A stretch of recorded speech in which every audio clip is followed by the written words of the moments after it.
The less energy we waste, the fewer emissions we create. Saving electricity is a simple way we can all help protect our planet.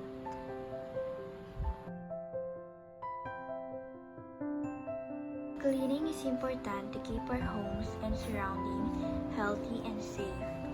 To stay healthy and protect the environment, we should choose natural, eco-friendly cleaning products and clean in ways that don't pollute the air.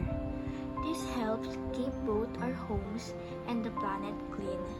And remember to support clean air policies in your community. Walking is a clean and healthy way to travel.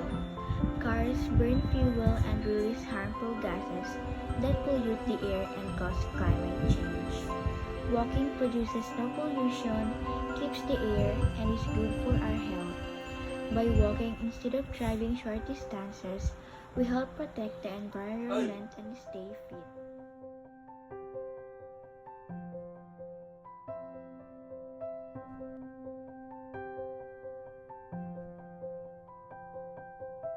Planting trees helps fight climate change.